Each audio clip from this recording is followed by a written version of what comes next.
Ready. The Audiocast.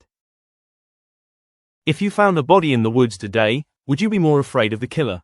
Or the fact that the victim's face looked exactly like yours? On a cold May morning in 1950, in the small village of Tolland, Denmark, two brothers were working in the peat bogs. They were digging for fuel to heat their homes.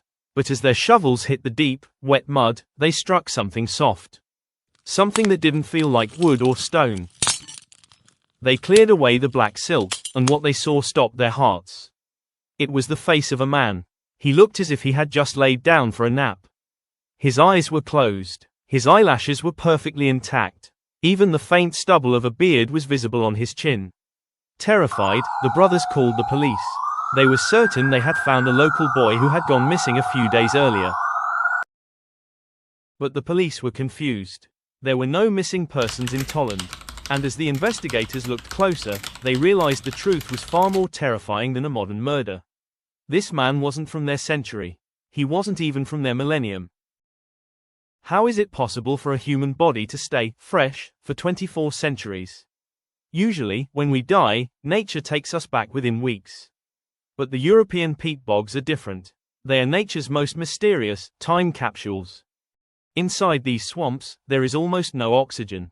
Without oxygen, the bacteria that cause decay cannot survive. Furthermore, the moss in these bogs releases a specific acid that tans the human skin, exactly like how we turn animal hide into leather. The Tolland man was essentially pickled by the earth. While his bones eventually dissolved due to the acid, his skin, his internal organs, and even the contents of his last meal remained perfectly preserved. He became a living statue. When scientists finally took the Tolland man to a lab, they performed an autopsy on a man who had died in the Iron Age. What they found was a window into a world of ritual and fear. In his stomach, they found a mixture of seeds and grains, barley, flax, and gold of pleasure. It was a simple porridge. There was no meat, no fruit. It was a humble meal, likely eaten 12 to 24 hours before his death. But it was what they found around his body that changed the story from a tragedy to a horror. He was wearing nothing but a pointed skin cap and a leather belt. And around his neck was a braided leather noose. He hadn't fallen into the bog by accident. He had been led there. Someone had stood behind him, tightened that rope, and watched the life leave his eyes. The Tolland man was not alone. As decades passed, more bog bodies began to emerge across Europe. Each one told a similar, chilling story. Meet the Graubaal man. Found just miles away from Tolland, his throat had been cut from ear to ear with such force that his head was nearly severed. Then there is the Lindo man, found in England. His death was what historians call a tripartite killing. He was hit over the head with an axe, strangled with a cord, and then his throat was cut before he was pushed face down into the mud.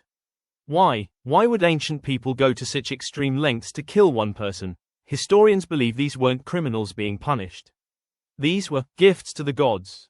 In the Iron Age, the bogs were seen as liminal spaces, places that were neither land nor water. They were the gateways to the underworld.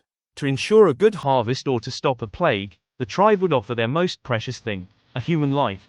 Today, the Tolland man rests in a museum in Denmark. Billions of people look into his peaceful face every year. It is a face that looks like the wake up and tell us what we saw in the final seconds. Did we go willingly to the bog? Was he afraid? Or did we believe death to save him? Life should be different from our ancestors. We think we have conquered nature with our technology and our cities. But the bogs are still there. Dark, quiet, and hungry. They say the earth never forgets a secret. It just waits for the right person to come along with a shovel. Next time you find yourself near a quiet marsh at twilight, don't stay too long. You never know who might be beneath your feet, waiting to share their seat. This has been the Audiocast. Sleep well, if the earth lets you.